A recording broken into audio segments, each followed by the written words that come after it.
Okay, hello everyone, and welcome back to your YouTube channel. And welcome to this very exciting and very interesting video today. As you must be aware, I am recording this series of videos dedicated to fundamental concepts in power engineering. And inside power engineering, one of the very interesting concepts is the use of this very exciting and powerful machine that is called the transformer. The two-winding power transformer is an essential tool that allow power system to develop and become what we know today. To be honest, at the very early stages of the power industry, we have the generation close to the demand.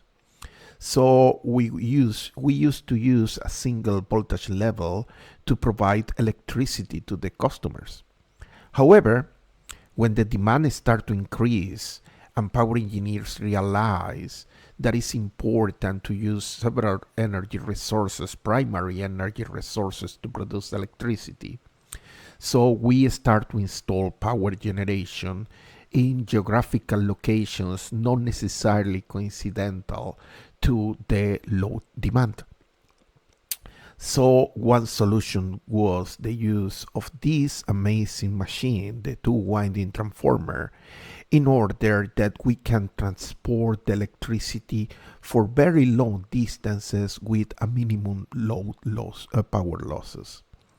So if you remember my previous video, you must remember that this was the case of a generator connected to a load using a transmission system.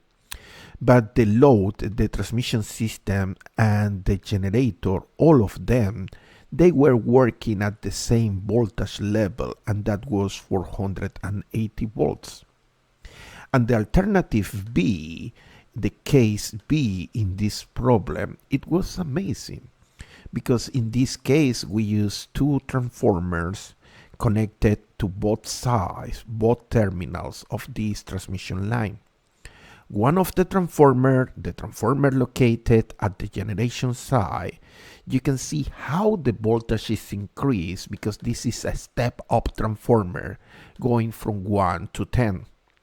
And then at the other side, when you are close to the loads, you use a step-down transformer with a transformer ratio reducing the voltage in order to adapt and provide voltage level to the customers.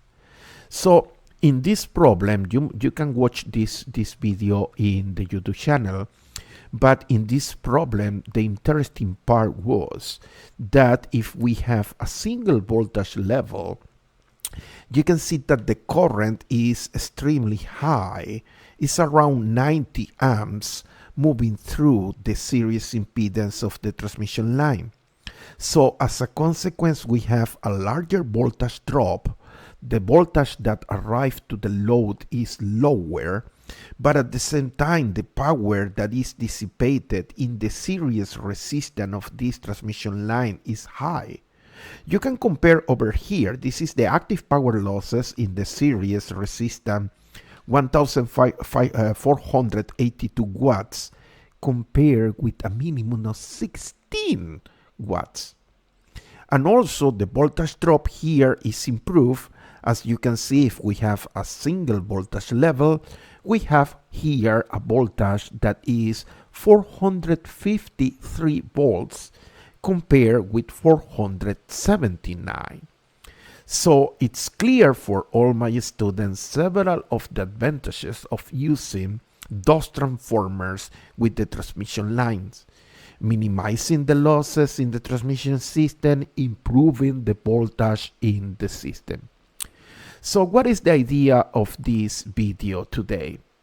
Well, the video today is because I would like to show to my students that we can use also simulations to obtain the numerical results that we already obtained by manual calculation. If you look over here, this is the case without transformers. We have here a voltage source, single phase voltage source, 480 volts. We have the series impedance. We have here the load. So let's run the simulation, okay? So here, by running the simulation, I can obtain, you can see here the voltage big one is 480 volts. You can see that the current at the line is 90 amps. And you can see that the voltage here at the load is 443. So this coincide, this is identical to the numerical results that we obtain by hand calculation. And if you look over here, this is the place for the losses at the transmission line, the series resistance. You can see over here 1478 watts. That is the power losses here at the series. And what is important, yes, of course, you can see reactive power, active power. This is the input power here, and you can see here the output power. So I can calculate the efficiency of this system.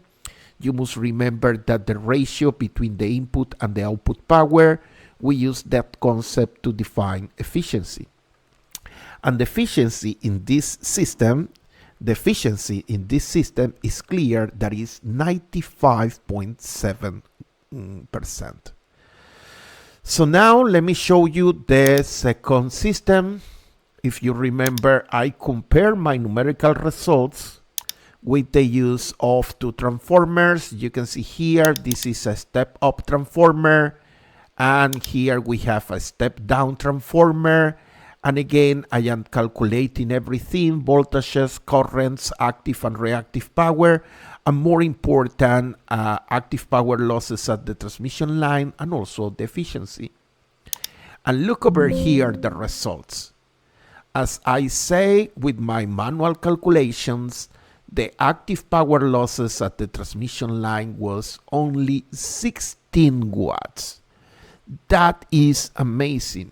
The use of this step-up transformer and then this step-down transformer allow to use high voltages for transmission, and that's allow reducing the current in the series impedance and reducing the losses. And more important, here you can calculate the efficiency, and the efficiency of this system using the two ideal transformers over here, we can get 99.96%. So comparing no using transformer, I mean using a single voltage level for transmission with two transformers for increasing the voltage of the transmission, you can see how the efficiency improved from 95 to almost 100%. So as you can see, this is a very impressive benefit. And what is more important is that we were able to calculate these numbers by hand. And of course, you require here scientific skills. You need to understand how to calculate the values with a calculator using complex numbers, using Ohm's law.